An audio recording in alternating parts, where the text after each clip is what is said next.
Let me do it like this. Oh man, we live, baby. We live. We lit, baby. We lit. What's really good, family tree? Let me know that you're live inside of the building with me. Right about now, I'm just doing a quick test show to see if this system is up and running nice and smoothly. If anybody's actually tuned in right now, just give me a little one inside of the comment section to let me know that everything is running smoothly. If not, type 2 and then type in what exactly is wrong. Let me know if the audio is good. Let me just bring the mic a little bit closer to my mouth, actually. Yeah, let me know if the audio is sounding gravy or if it's not. Okay, just need to test the system. Yeah. So anyways, real quick ones then. Let me actually do this. Do you see what? I should actually move the camera to here so I can actually talk directly, but let me do it like this. But that's me too relaxed. There you go. There you go. Lord have mercy. My hands look dry. But anyways, where was I going? Where was I going with this? I was going to talk about doing some shows. I want to do some shows, upcoming shows. This our regular time, right? Mondays and Tuesdays. I'm going to try my very best to do the shows. Monday, Tuesdays, and Wednesdays are the days that we usually do the shows. Muslim Mondays, Trinity Tuesdays, Right Wing Wednesdays. I don't know. But anyways, yeah, we're trying to get back into it again and do some shows for you guys. Yeah, I want to do some shows. I've been missing it a little bit, a little piece. Shouts out to everybody who's actually been hollering at me to get back and doing the shows. Oh, man. I can see somebody's up in here. Mickey Bricks, I believe. I can't see it too good because the screen is too small. But yeah, I'm going to try to get some shows on and popping again. I might do it a little bit earlier before we're doing shows around 8 p.m. I might just bring it to 7 p.m. GMT. For my Americans, it's going to be quite early, maybe like 2 p.m. EST. But again, for all of you guys who are tuning right now, let me know if the picture quality is good. Let me know if the audio quality is good as well. I'm just testing the system. I'm testing the system. And I actually want to get, back into the studio doing podcasts. I've been meaning to do the podcast. Life has been very busy, so I haven't actually got the chance to do the podcast, but we'll be doing some more podcasts very soon. I believe in the next couple of weeks, we've got someone penned in, so that would be nice. I would, what I would really like to get onto the channel as well. I saw Joshua Suwaje. Is that his name? Suwaje, I think. I might just be butchering his name, but he did a very good show on a Christian channel, and that was to do with the Trinity.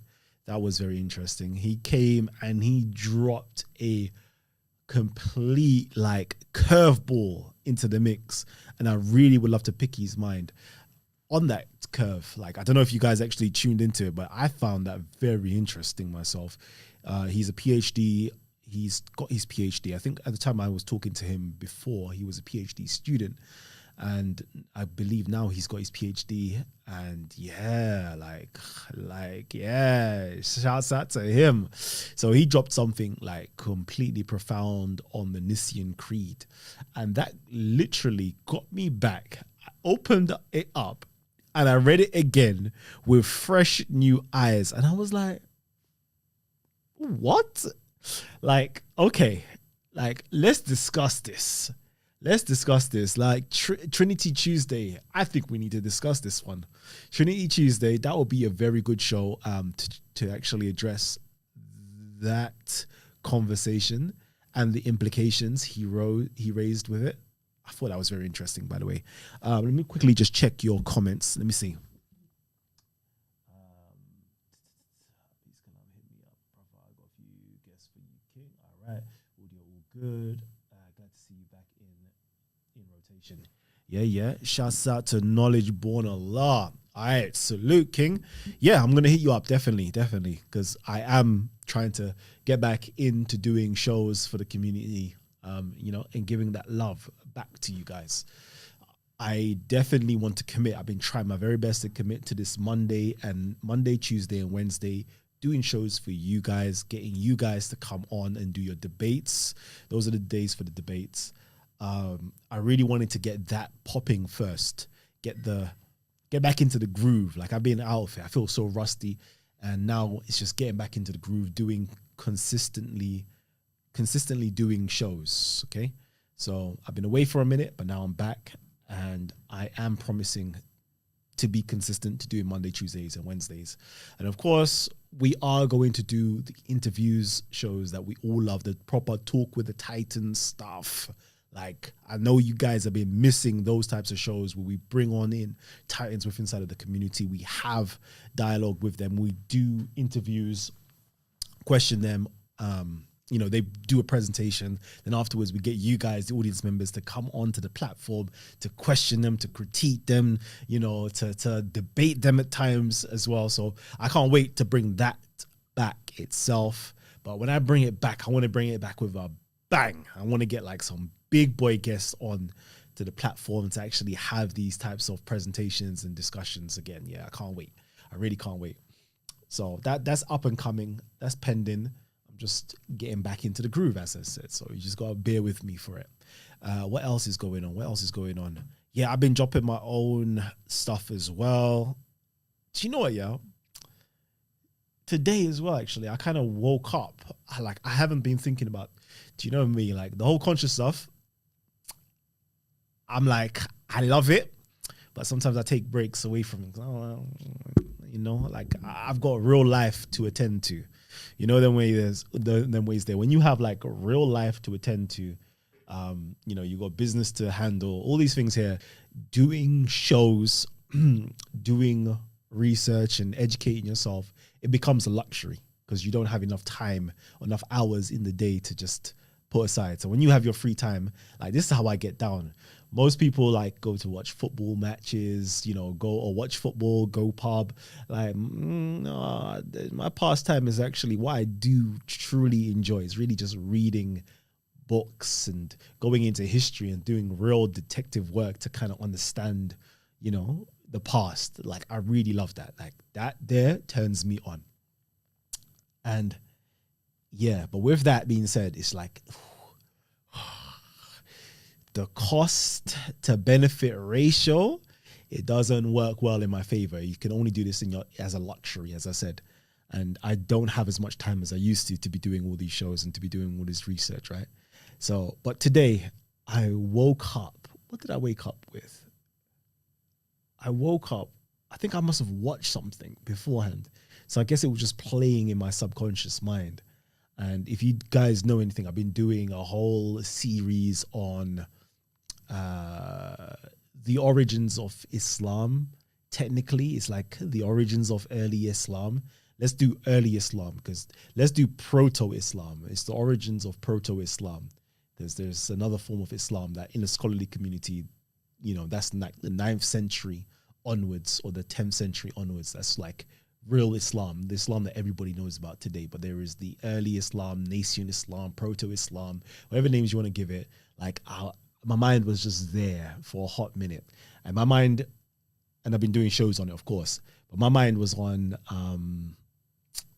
like I've been doing stuff on Abraha because that's like the real hero in, all of this whole stuff that we're discussing. Like people discuss Quran and Islam and stuff like that, Muhammad and stuff like that. It's like, bro, like that's the latest stuff. Like let's discuss where it really originated from. And to me, that's a hard body. Like I've got my bone and I've been chewing it. And I think my subconscious has been chewing away at it as well, because be real with you, I haven't picked up no books in the last 3 weeks or done any research on it. And my subconscious was chewing on it. It was just chewing on it. And what was it again? What was it? So, of course, I introduced you guys to the 3 things, right? The 3 things I wanted to get into you guys' minds was the king, the country, and the king, the country, and the empire. The king, the country, and the empire. The king, the country, and the empire. And of course, in that time of history, I'm going back to a particular king called Abraha. Then I'm going back to the country, which is Ethiopian Arabia or Aksumite Arabia. And of course, the empire is the Aksumite or the Abyssinian or the Ethiopian Empire. And somebody actually did tell me, you know what you should do is bring up like a map, with the colored map showing, where it all, the whole colored map of the whole empire. Because I think I've shown the empire of Aksum. I've shown the empire, the Ethiopian Arabia, like that, the Arabian Peninsula that Abraha ruled over. But it would be good to just get the whole colored map to show you how much of a superpower, that time in history, Ethiopian Arabia, Ethiopia, Aksumite Empire, the power it held was just absolutely phenomenal. And so little research has been done on it. And I think it's only because since 1970, I think Yemen or the Arabian, whatever it is, like all of those, people given access to the West and given access for archaeological digs to take place. And with those archaeological digs, stuff that will reshape history has been uncovered. And not a lot of people know about this stuff, but I know about it and I'm interested in it. I've known about this stuff for too many years, like over 10 years. I think I've known about this stuff. And hardly anybody discusses this. I don't think the stuff that I've been talking about, I don't think anybody discusses it. And at times, I feel it's a shame because for me, I'm like the only person that reads these types of literature. I'm the only person, when you're just like the only one, it's like, this gets dead, man. Like you need family members, you need community members that are actually interested in the same thing as you. To me, it's the same thing with Kemet as well. Like Kemet, it's one of those things, where it's like, it's me and it's my own little niche that I love, 100% love. But for me to say the whole world should learn about this stuff, or let me push this to my audience here, it's long, because who cares? Like, who cares in terms of who wants to learn certain things like that? Who wants to learn the hieroglyphic language and learn over 700 to 1,000 hieroglyphs? Like nobody ain't gonna. I'm not gonna tell anybody to go and do that. I'm not gonna tell anybody to go read, the hundreds or thousands of books out there on these particular topics. Like you literally have to pick up textbooks in order to fully comprehend and understand what Kemet is talking about. So it's like, I don't even really want to be teaching that too tough because that's so niche. Only a small, population are actually interested in this, and even those who are actually interested in it, I'm like, let me leave it to a minute. Let me see if anybody else is going to catch up so I can actually, have fruitful conversations and dialogue with anybody. And it's like, there's only a handful of people. There's like Reggie. There's Asar Imhotep. Asar Mkar. There is Smash Rockwell. Who else? No, there's a couple of other brothers as well. I can't remember their names now, actually. I can't remember their names, but they've jumped on the channel. Shouts out to them. I think one of them is like a doctor. But there's only like a handful of individuals that we can really have those dialogues with because it's so niche and you have to be very much so well educated to jump into these conversations. Whereas for the masses, everybody loves talking about Christianity. Everybody loves talking about Islam. Everybody, the Bible is one of those books that everybody has in their hand. So it's just easy to have flow. It's easy to have conversations around these topics. And these topics are for you guys. I was like, there you go. We've built the channel to over 60,000 subscribers. And it's selfish of me to just talk about what I want to talk about. So let me just give you guys what you really want, which is Christianity and Islam stuff. But it's I'm interested I've always been interested in early Christianity and early Islam, Judaism as well, Greco-Judaism, all of that stuff. But I think the stuff that I'm interested in is those little niches that it's at the heart of everything. But unfortunately, the layman is just not hip to it, because again, with Islam, the stuff that I'm bringing up to do with Abraha and his religion and how his religion is basically the foundation, the base of Islam. It's the base of the Quran. Like literally, his stuff is in there. And it's just going to be so interesting. Like, again, like Muslims and Christians don't even know that prior to the traditional Islamic Muhammad, there was a Christian Muhammad operating in Arabia, spreading a new religion. And funnily enough, this new religion that he was spreading, which is a new form of Christianity, is the contents of the Quran is pretty much similar to the same content that the Christian Muhammad of Ethiopia was spreading in Arabia. We have literally historical documentation of that Muhammad. I'm interested in that history. Then you have the traditional Muhammad that came 200 years later in literature. That's clearly, you know, I don't want to say it's made up, but it's clearly not based upon historical facts. Put it that way. It's not based upon historical facts. But everybody wants to talk about that. And I'm like, that's boring to me.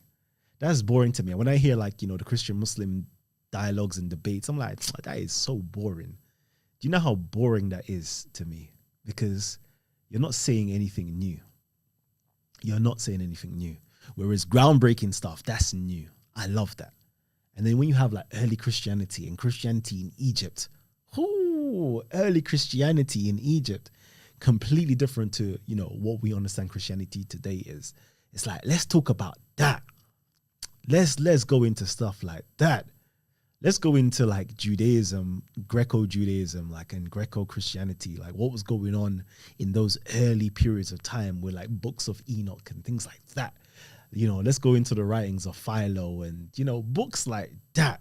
Let's go into the Rambam. Let's go into Maimonides. Oh my God. See, those are niche stuff. Again, as I said, this is real niche that nobody is, I don't know, why don't none of you lot like find that interesting? Why don't you find that interesting? I don't know, man. I don't know. It's just me that finds real scholarly stuff interesting, real niche stuff, real exciting stuff interesting. I guess so. At times. I guess it is. Let me quickly read some of your comments. Let me see what's going on. There are a lot of French-speaking Christian Africans that are deep into Kemet. I don't even know if it's a bro or sis here, but bro, listen. I hear that. Shouts out to Mobali.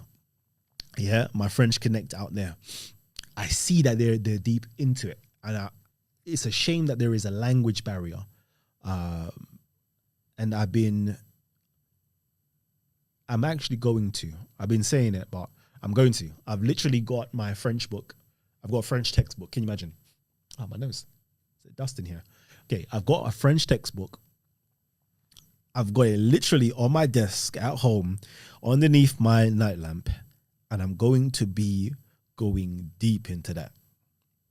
How long should it take me to learn French? Maybe 6 months. I'll give myself 6 months to be able to get by. So once I'm able to get by, I'm going to start inviting some French Kemetics on, because I do think they are most probably the future as well. Because they've got we've got the British Museum over here in the UK. America, they have their museums in New York and Chicago as well. Shouts out to Reggie, gone there.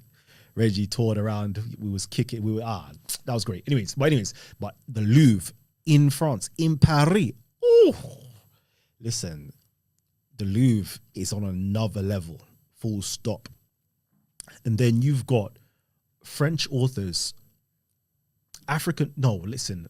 You've got so many authors that actually write in French when it comes to Kemet. And that there is on next levels, absolutely mind-boggling levels. For real. But you see what I'm saying? Like, you have to find these niche communities. And now what happens when these niche communities who are heavy into it don't even speak your language? Now there's a language barrier. Now you have to, learn the language in order for there not to be a language barrier, just so you can follow your interests and your passions and be with a community. Like sometimes life is long, you know. Life is so long. But again, if I'm able to learn Arabic, able to learn Hebrew, able to learn Greek, able to learn Latin, able to learn Coptic, able to learn ancient Egyptian, Middle Egyptian hieroglyphs, if you're able to do all of that, then it shouldn't be so difficult to learn French, right? It shouldn't be so difficult. It should be pretty easy. It's all part of the Latin or Romantic languages. So it shouldn't be that difficult if you've got the basics. And we used to do French at school, so it shouldn't be that difficult. And now I'm gonna have to start listening to like French, what's it called? French rap, French gospel music, French rap, French gospel music, and French programs, just so I can attune my ear to it. Yeah, man. Shouts out to all my Frenchies. Let me keep on seeing what's going on. Did you read? Yeah, of course. Dr. Obenga, of course. He's still alive and kicking. You saying how you get a hoodie? Yeah. Cool. Yeah. Shout me, DM me, man. DM me your size, and I'll have that sent over to you. Still. Yeah. DM me your size. I'll just get that sent over to you. Yeah. Kemet, man. Absolutely love Kemet. And I've been slipping as well because I usually do my it's kind of like this, if we bring into like religious terms, my praise and worship, like the songs, the psalms, the hymns, there you go, the Kemetic hymns. I love doing the Kemetic hymns like first thing in the morning, 3 times a day basically. That was my ritual, 3 times a day doing my hymns, reading the hieroglyphs, you know, giving praise to Ra, all of that good stuff right there. And I've been slipping and I haven't been going in because I used to love that, just reading the hieroglyphs. Like if you see it at home, I've got like the printouts of like the Book of the Dead. Technically, yeah, most of them are from the Book of the Dead or the Pertem Heru. The book or the roll or the scroll or the chapters of the coming forth by day. Okay, the coming forth by day. And every single day I would read one for the morning, one for noon, and one for sunset, Maghrib. I would do all 3 of those, and it will be different ones. Like I'll be there trying to find like different hymns. So there is, I think, what's his name now? He's got a book. See, that's it. Jan Assmann. He's got a book, but it's in German. It's in German or French. I believe it's, no, Jan Assmann, that's a German name. He's got like 500 hymns, solar hymns that I used to be on. So I used to have to like try to figure out the German, yeah, and try to translate that into English, yeah, in order to read it and in order to find the actual source document, to now go into the museums, to go and find it based upon its reference number, to see if they actually have pictures, to download it, to be able to read the actual source material hieroglyphs and, you know, add that to my daily rituals. Imagine like all of that work that you have to do is long. That's all I would say to like nobody. I wouldn't tell anybody to become a Kemetic. Like it's just long. It's a lot of hard work.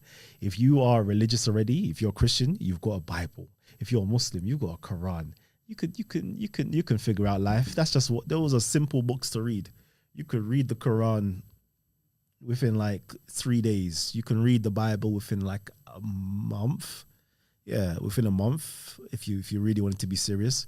Like these aren't difficult texts to actually read, but to learn a whole new language, to read stuff, to find it, to even find the stuff, to then read. That's long. The King's Monologue. Yeah. That's sick. That is sick. Okay. Anyways, that was it. Anyways, I just came here to test the system to see if it's working. I'm glad. Hopefully there is, because on my screen it's showing that there's like there's a lag to it. There's a juddery stuff going on. But I guess it's not showing on your side, so that's perfect. But yeah, I just wanted to come on and say hello to you guys, man. Yeah. What was I saying? What did I discover this morning? Actually, no, I was saying that I discovered something this morning. What did I discover this morning? No, now I'm thinking again. Oh, that was it. I was talking about Ethiopia. I was talking about African Islam or proto-Islam. What's going on with that? That was it. What was it? What did I think about? That was it. Okay, that was it. It was something to do with Ethiopia, the Abuna. That was it. And I was like, oh, this is kind of interesting, you know? This is very interesting. I was learning. I watched a program. I think it was to do with Ethiopia and Christianity. How did Ethiopian Christianity start? Or something along those lines. And they made mention of the king and the Abuna. These were like the two powers in Ethiopia, basically. But just hearing that just kind of put my brain, I guess, because I heard that like 3 days ago, but my subconscious was working on it. And this morning it was like, oh, like, think about it. And I was like, for real, if you check it, all right, if you check it, you have, of course, the king, and then you have the patriarch or the archbishop. And these are the two, you know, powers. You have the state power, and then you have the religious power at hand. And I think the video I watched was saying about these two powers were fundamental, you know, in the whole of whatever. But what happened? We see that within inside of Arabia, we had Abraha breaking away from the Negus, who was the king. And him breaking away from the Negus, he wanted a new archbishop because he was breaking away from the Coptic overlord or the overpower of the Copts, because the Copts issued out new patriarchs or issued out, archbishops to Ethiopia. That was kind of like the little deal that they had going on. But because Abraha split away from him, he had to have his own archbishop. And then we find the stories of him, of how, you know, an archbishop was consecrated and created, although it wasn't, I don't know, how can I put it? It wasn't done orthodoxly. Like, there was something that took place. There was a whole change that took place. And I was like, raw. So this is it was a little gem that I learned in it. It was a little gem that I learned. For me to explain it now, it's long to explain the intricacies. But I was like, raw. Like, that is kind of deep, you know? To really pre it. As a ruler. Anyway, let me go there. Let me not even go there, because, again, this is how my brain works. I like exciting, interesting stuff, but let me not even go there with you guys. Back at Speaker's Corner.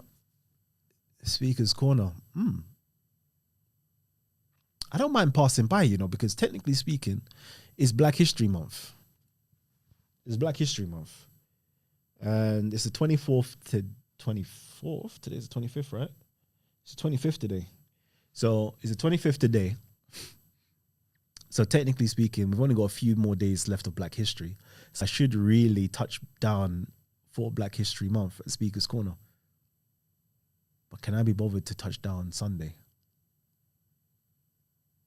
I don't know. It would be good for me to touch down this Sunday, though. Because there's so much that's been going on. You had the whole Chris Kaba stuff that's been happening. So it would be good for that. The whole reparations being discussed, that would be good. I believe there's a Tommy Robinson march or something that's going on as well. So all of these things, there's a lot of stuff popping. But am I back to do that? Nah, man.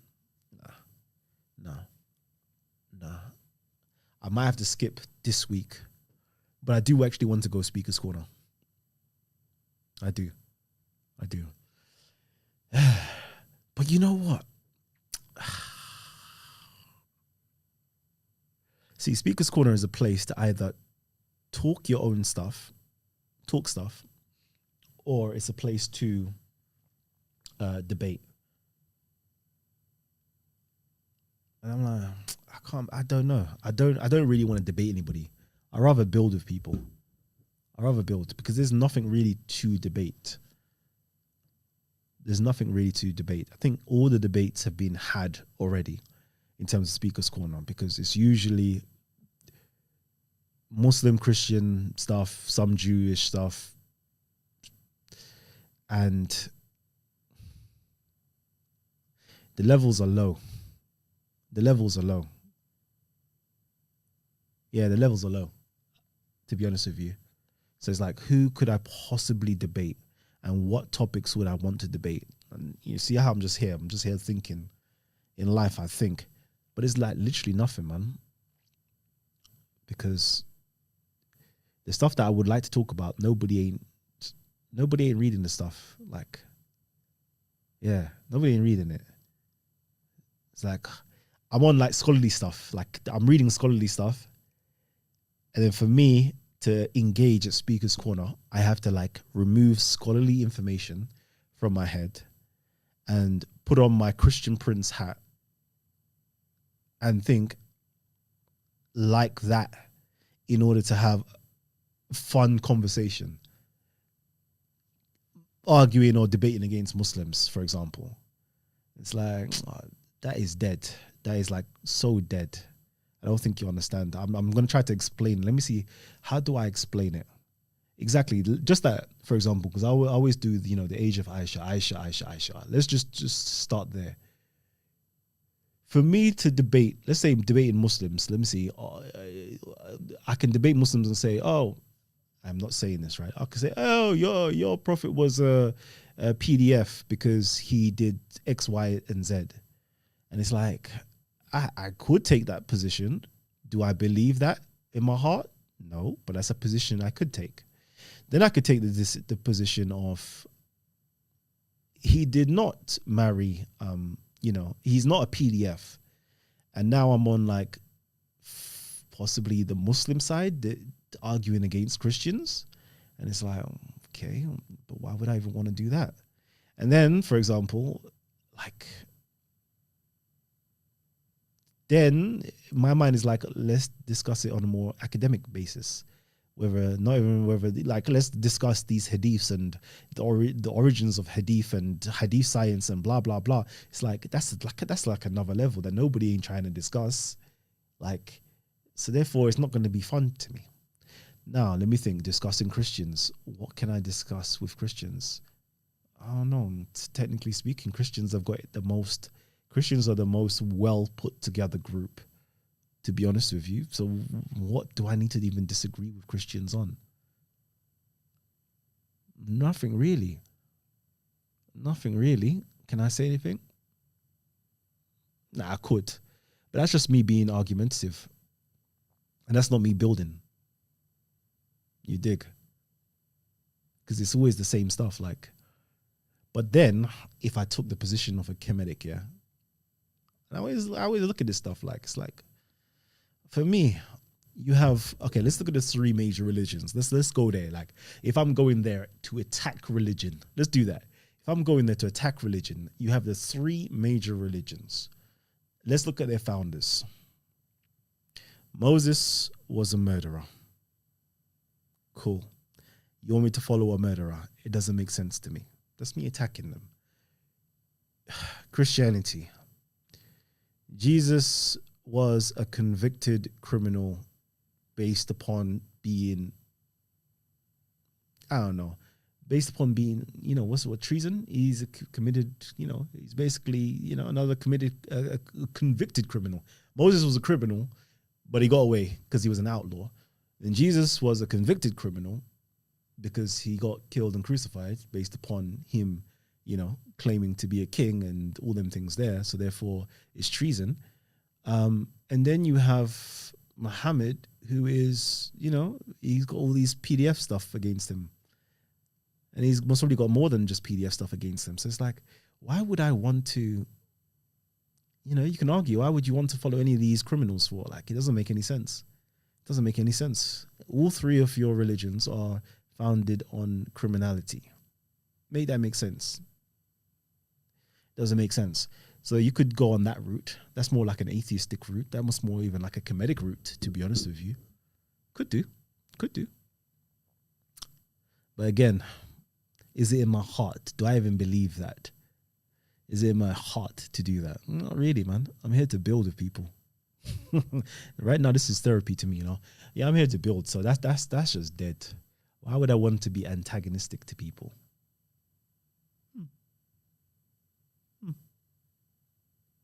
And then I'm not here to convert anybody to Kemetic philosophy. So it's like, well, am I going to be pushing Kemetic stuff? Not really. But let's just say if I did push Kemetic stuff, let's do that. Let's just do, you know, thought experiments. If I'm pushing Kemetic stuff allows for everybody to have their own religion, allows for everybody to have their own cult. Everybody could practice their religion harmoniously, right? Harmoniously. As long as you submit to ma'at, which is just truth, being truthful. You have to submit to justice. You have to submit to being righteous. And I guess nobody should have a problem with that, right? So it's like, but then you have to question, is everybody righteous? But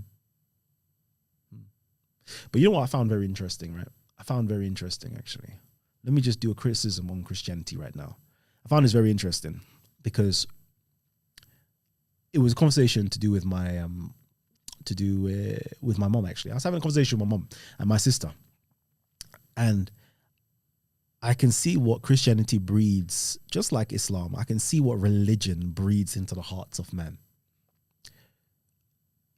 Now, basically, my sister was condemning my grandmother. No, my great-grandmother. Yeah, that was it. She was condemning my great-grandmother.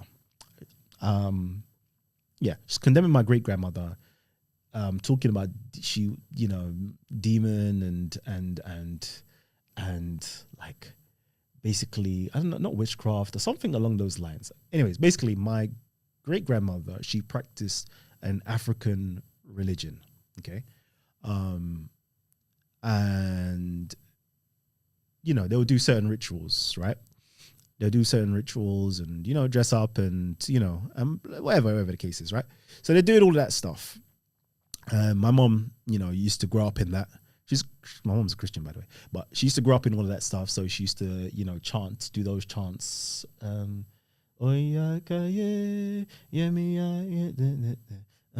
Anyways, yeah, she used to do all of that, and, you know, do the offerings in the river to the goddesses and all them things there, right? So background story.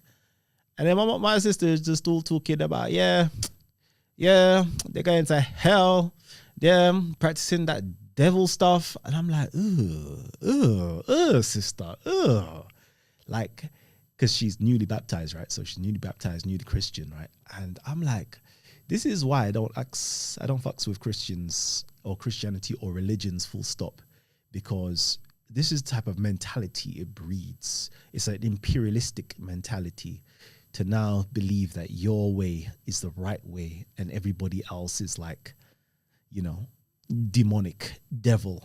And I'm like, this is just so sad that this is your ancestry. This is where you came from.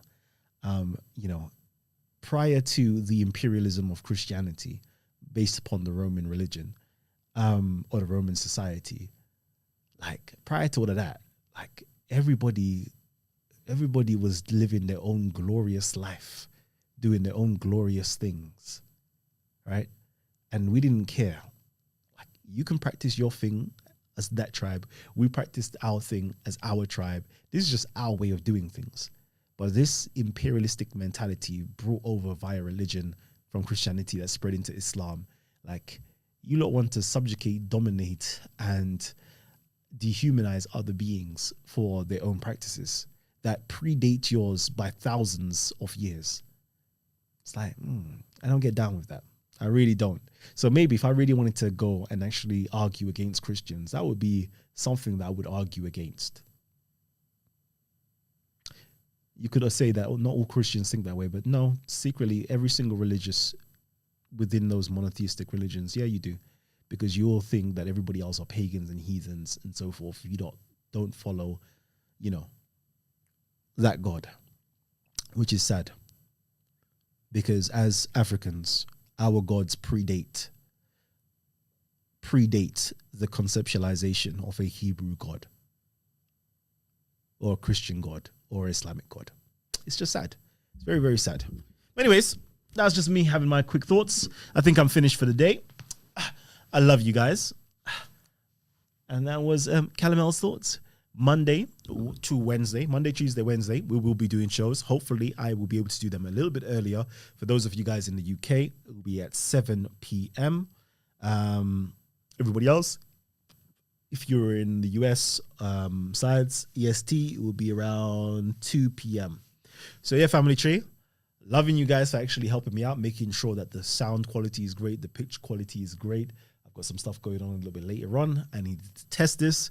And yeah, like it's a good opportunity to have some therapy. You guys are my therapist right now. And it's a great opportunity as well to actually just touch base with you guys and see what you guys are saying and just give you a nice little update of what's to come later on. Family Tree, peace and love, and I'll catch you guys on the next one. Yeah. Young Kelly, baby.